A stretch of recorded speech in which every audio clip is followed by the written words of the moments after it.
नमस्कार दोस्तों, स्वागत है आप सभी का मेरे YouTube चैनल पर। और मेरी कोशिश रहती है आपकी स्क्रीन से आपके दिल तक पहुंचने की। जी हाँ, तो शुरू कर लेते हैं आज की हाउसवाइफ सीरीज़, जिसमें मैं आपसे अपनी बातें शेयर करती हूँ, अपने एक्सपीरियंस शेयर करती हूँ और साथ ही साथ हम कुकिंग भी करते हैं। तो आज इस व्लॉग में क्या क्या होने वाला है, हाउसवाइफ सीरीज़ में क्या क्या होने वाला है, उसके लिए आपको पूरा व्लॉग देखना पड़ेगा। जी हाँ, उससे पहले मैं आपको मौसम की अपडेट दे देती हूँ। यहाँ का मौसम कैसा है, आपके वहाँ का मौसम कैसा है, ज़रूर मुझे कमेंट करके बताना। तो आज यहाँ का मौसम तो कुछ इस तरह है। आज बारिश नहीं आई, आज धूप रही थी पूरे दिन भर तो नहीं रही थी, मतलब धूप भी रही, फिर थोड़े बादल भी लग गए, तो ऐसी रहा ऑन ऑफ मौसम।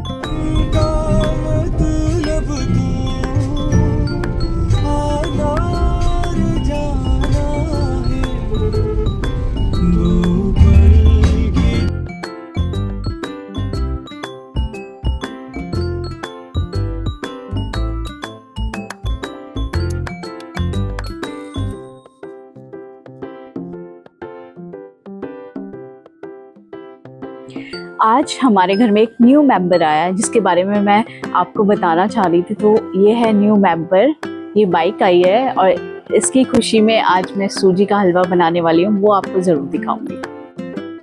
चलिए दोस्तों, थोड़ी गप्पे शप्पे हो जाए, थोड़ी बातें शेयर हो जाए और मैं अपने एक्सपीरियंस जैसे कि इस व्लॉग में शेयर करती हूँ, जो मुझे लगता है मैं वो आपसे शेयर करती हूँ और मुझे अच्छा लगता है आपसे शेयर करना। और वो जो हैप्पीनेस मेरे फेस पे आपको दिख ही रही होगी, और साथ ही साथ इस चाय की हैप्पीनेस भी तो होनी चाहिए। ठीक है। तो पता है, जब मेरी शादी हुई थी ना, उससे पहले मुझे बहुत कुछ बोला गया था कि ससुराल ऐसा होता है, ससुराल वैसा होता है, सास ऐसी होती है, बहुत सारी चीज़ें बोली थी। बट वो मैंने कभी भी अपने दिमाग में उसको रखा नहीं। मतलब एक होता है ना, माइंड में बना लेते हो, माइंड सेट बना लेते हो, वैसे मैंने उसको कभी नहीं बनाया। मैंने कहा अगर आप अच्छे हो ना, तो आपको पूरी दुनिया अच्छी लगती है। वही है, अगर आपका नज़रिया सही है ना, तो सारे पॉइंट सही है। मतलब मेरे नज़रिए से, मैं अपने नज़रिए से चीज़ें देखती हूँ तो मुझे सब अच्छा लगता है। और जो कमियां होती है, देखो कमियां तो सब में होती हैं, है ना। कमियों का तो ये है कि बोलते हैं ना, इंसान तो गलतियों का पुतला है, तो परफेक्ट तो कोई नहीं होता, कुछ ना कुछ कमियां होती हैं। मेरे में भी बहुत कमियां हो सकती है जो दूसरा देख सकता है, और दूसरे में हो सकती है जो मैं देख सकती हूँ। बट हमारा नज़रिया ये होना चाहिए कि हमें उसको नज़रअंदाज करना चाहिए, जो कमियां हैं, और जो उसकी पॉजिटिव चीज़ें हैं, जो उसकी अच्छी आदत है, वो हम ले सकते हैं उससे। ऐसा कुछ नहीं है, सब में कुछ ना कुछ प्रॉब्लम्स होती है आज की डेट में, ऐसा नहीं है कोई भी परफेक्ट है। तो ये सब कहा गया था मुझसे, तो फिर मैंने ऐसे माइंड में डाला नहीं उसको। और जब मैं यहाँ ससुराल आई तो मुझे सीरियसली बहुत अच्छा परिवार मिला। और मेरी ज़िंदगी में दो औरतें हमेशा खास है। दो औरतें हमेशा खास है, एक तो मेरी माँ, दूसरी मेरी सास, मतलब मम्मा। बहुत ख़ास है। ख़ास इसलिए कि एक माँ है जिसने मुझे मेरी परवरिश की, अपने गुण मुझ में दिए, मुझे अच्छी शिक्षा दी, मेरे को संस्कार दिए, और मतलब मेरे पेरेंट्स ने। और दूसरी मेरी सास ये है कि वो मुझे आने वाले टाइम के लिए स्ट्रॉन्ग बना रही है। आने वाले टाइम के लिए रिश्तों से कैसे मैनेज करना होता है, वो सब अब मैं सास से सीखूंगी। वो इसलिए सीखूंगी क्योंकि अब मैं उनकी छत्र छाया में आ गई हूँ। और जब वो मेरे हस्बैंड की माँ है, तो जब उन्होंने अपने बेटे को परवरिश इतनी अच्छी दी है, तो मुझे कैसे नहीं देंगी। मुझे तो, मैं और कुछ सीख पाऊँगी और अच्छे से। और ऐसा नहीं है, आधा आप अपनी माँ से सीखते हो और आधा आप अपनी सास से सीखते हो, ऐसा होता है। देखो, सीखने के ऊपर बात होती है। अगर आप सीखना चाहो तो आप बहुत कुछ सीख सकते हो। जैसे कि मैं शादी से पहले, मेरे को खाना बनाना आता था, पर इतना प्रो लेवल में नहीं आता था। मतलब कि अच्छा इसमें ये इसकी भी सब्जी हो सकती है, इसकी भी, मतलब एक्सप्लोर नहीं कर पा रही थी मैं उतना। एक्सप्लोर करने के लिए मिला नहीं। बट जब मैं ससुराल आई तो मुझे बहुत कुछ सीखने को मिला, खाने से लेके बहुत सारी चीज़ें, रिश्ते कैसे निभाए जाते हैं और कैसे चीज़ें इग्नोर की जाती हैं, वो भी मैंने बहुत कुछ सीखा है। तो मेरे लिए सास भी उतनी इम्पॉर्टेंट है जितनी मेरी माँ है। बल्कि मैं तो ये कहती हूँ मैं अपनी माँ की सेवा नहीं कर पा रही हूँ, क्योंकि वो मेरे हाथ में नहीं है, पर जो मुझसे पॉसिबल है, जो मेरे साथ है, मैं उसकी सेवा करके ही वो पुण्य कमा लूँ, है ना। देखो आज की डेट में अगर जो शादी कर रहा है उस लड़की के लिए अपने माँ बाप की सेवा करना पॉसिबल नहीं है, क्योंकि आपको घर भी देखना होता है। बट जो आपके साथ रहते हैं, सास हो गए, ससुर हो गए, कोई भी जॉइंट फैमिली है, आप उसकी सेवा कर सकते हो। क्यों नहीं कर सकते हो? क्योंकि आपको मौका मिल रहा है, बस आपको मौका मिलना चाहिए। सेवा तो आप अपनी माँ की भी कर सकते हो, अपनी सास की। सेवा तो सेवा होती है ना, उसमें ये थोड़ी ना देखा जाता है आप अपनी माँ की कर रही हो या किसी और की माँ की कर रहे हो, है ना। सेवा तो अब मतलब मन से किया जाता है, दिल से किया जाता है ना, और अच्छे भाव से किया जाता है। तो उसी में सब कुछ है, उसमें आपकी तीर्थ यात्रा हो गई, आपका सब कुछ हो गया, पूजा पाठ से लेके सब कुछ हो गया। तो मेरे लिए तो इम्पॉर्टेंट वही है कि मेरी सास मुझे ऐसी सिखाती रहे, ऐसी मुझे आशीर्वाद देती रहे, और मुझे और भी सारी चीज़ें सिखाई, क्योंकि जो मेरी माँ नहीं सिखा पाई वो मेरी सास सिखाएगी। और जब आपको सीखने के लिए मिल रहा है तो आपको सीखना चाहिए। मैं तो सीखती हूँ, मैं बहुत सारी चीज़ें सीखती हूँ। और जैसे कि अभी तो वो घर पे नहीं है, वो तो अभी आजकल आउट ऑफ कंट्री जा रखी हैं, तो मिस करती हूँ बहुत ज़्यादा, क्योंकि अब आएंगी, कुछ टाइम के बाद आएंगी। बट ये है कि उनके जाने के बाद भी घर ऐसा रहा कि अरे एक जो छत्र छाया होती है ना सर में, जो एक छत होती है, वो ऐसे मिसिंग लगती है, क्योंकि उन बड़ों का आशीर्वाद नहीं है तो कुछ भी नहीं है। आज की डेट में सबसे ज़्यादा ज़रूरी है आपके बड़ों का आशीर्वाद, और कुछ नहीं है लाइफ में, और कुछ नहीं चाहिए, बस उनका आशीर्वाद मिल जाए आपको सब कुछ मिल जाएगा। तो मैं तो यही चाहती हूँ कि मैं आने वाली जो शादी कर रहा है, या फिर जो इस बंधन में बंधेगा, जो बहू बनेगा किसी के घर की, तो उनको मैं बस एक ही मैसेज देना चाहती हूँ कि जब सास और माँ का प्यार मिलेगा ना, आपको ज़िंदगी में कभी प्यार की कमी हो ही नहीं पाएगी।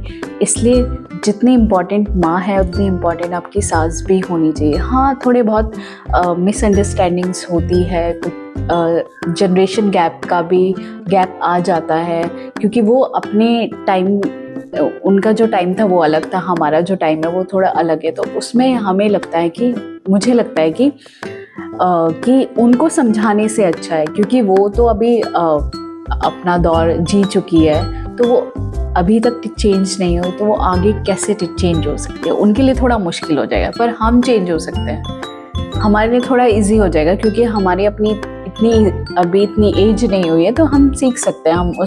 ऐसा नहीं है कि जो सास ने बोल दिया है कि हाँ ये करना है, तो आप उसमें जो करेक्शन है वो बता सकते हो कि नहीं मम्मा, अगर ऐसे नहीं तो इसको हम ऐसे भी कर सकते हैं। तो अपनी सोच समझ से आप हर प्रॉब्लम को सॉल्व कर सकते हो।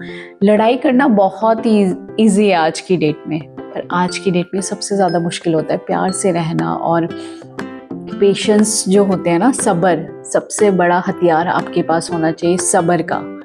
जितना सब्र रहेगा, जितना आपको पेशेंस रहेगा, जितना प्यार रहेगा, उतना आप बहुत शांत रहोगे, बहुत ही मतलब अपने आप में इम्प्रूवमेंट आता रहेगा। और जितने आप लड़ाई में जाओगे, बहस करना, ये सब करना, ये तो मतलब अब कोई कर सकता है, कोई नहीं कर सकता। जैसे मैं अपनी कहूँ तो मैं बहस नहीं कर सकती, मैं शांत हो जाती हूँ और ठीक है ऑब्जर्व करती हूँ चीज़ें कि अच्छा ऐसे कहा, तो नज़रिया मैं फिर अपने उनका नज़रिया से चीज़ें देखती हूँ, तो मुझे लगता है हाँ सही है, वो अपने नज़रिए से सही है। तो वही है, हम उसमें करेक्शन कर सकते हैं, उसको थोड़ा समझा के हम चीज़ें सॉल्व कर सकते हैं, ये है। इसलिए आज की डेट में ऐसा नहीं है कि सास, देखो बहू भी गलत हो सकती है, सास भी गलत हो सकता है, सबका पॉइंट ऑफ व्यू अलग है। बट जो भी गलत है, बातें करो, सबसे पहले बात करना। जितनी बात करोगे, जितना अपनी बातें खुल के रखोगे, उतनी आपकी अंदर जो बीच में मिसअंडरस्टैंडिंग है वो नहीं रहेगी, उतना आप अंडरस्टैंड चीज़ें समझोगे, और जितना समझोगे उतनी स्मूथली चीज़ें चलती रहेगी। यही है। तो आज मुझे यही शेयर करना था, जैसे कि मेरे यूट्यूब थंबनेल में यही था कि सास बहू अगर टीम वर्क बना ले तो सीरियसली उनको कोई उस घर में कभी कोई प्रॉब्लम्स आ ही नहीं सकती। अगर सास बहू एक साथ मतलब ऐसे हो जाए तो उस घर में कभी प्रॉब्लम्स, कभी कलेश, कभी कुछ नहीं हो सकता। उसमें हमेशा खुशियाँ ही रहेगी। अप डाउन्स होंगे वो सब मिलके सुलझा लेंगे, बट जो कलेश और ये लड़ाई झगड़ा होता है ये नहीं होगा और बहुत प्यार से रहेंगे। तो आ गई हूँ मैं अपने किचन में और आज किचन में बन रहा है सूजी का हलवा। और सूजी का हलवा इसलिए बन रहा है क्योंकि आज घर में माई का ये एक नया मेंबर आया है और वो बोलते हैं ना, पहले से ही चला आ रहा है कि जब भी घर में कुछ नई चीज़ आती है तो हम मीठा बनाते हैं। तो आज मैं बना रही हूँ सूजी का हलवा और कैसे बना रही हूँ वो मैं आपको दिखाती हूँ। और शुरू कर दिया है मैंने सूजी का हलवा बनाना और इसमें मैंने घी डाल दिया है। रेशियो तो ऐसा रहता है कि 1 कटोरी अगर आपकी सूजी है तो 1 कटोरी ही घी जाएगा, ऐसा बहुत लोग करते हैं। और फिर मैंने थोड़ा कम डाला है, मैंने घी थोड़ा कम डाला है और सूजी भी ज़्यादा नहीं डाली, थोड़ी डाली है, मतलब 1-2 लोगों के लिए जितना बनेगा तो उतना मैंने बना दिया। अब इसको भूनेंगे अच्छे से ब्राउन होने तक।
आटे को भी मैंने इसमें भून लिया है 5 मिनट तक और ये कुछ इस तरह से इसका कलर आ गया है ब्राउनिश।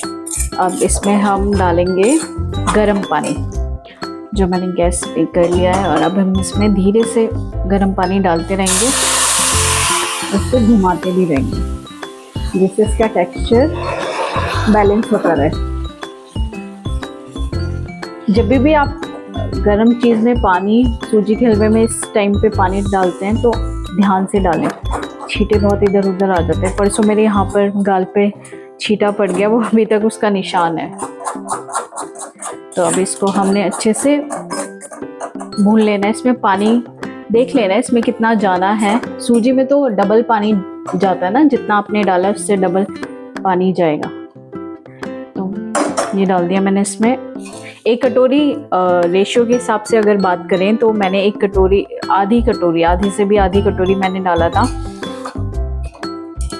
सूजी। उसके बाद मैंने पानी उससे 2 कटोरी डाला है।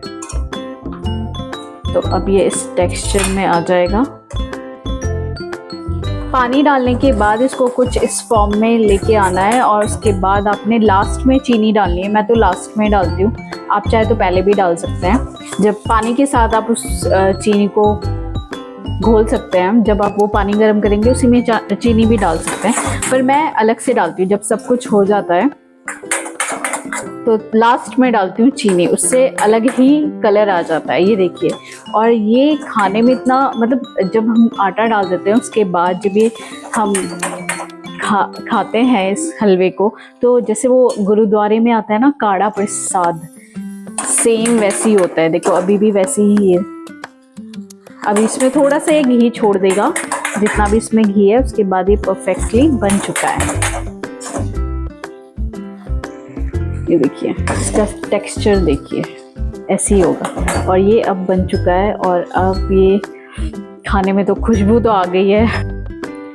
तो हलवा हो गया है रेडी और मैं टेस्ट करके बताती हूँ कैसा बना है।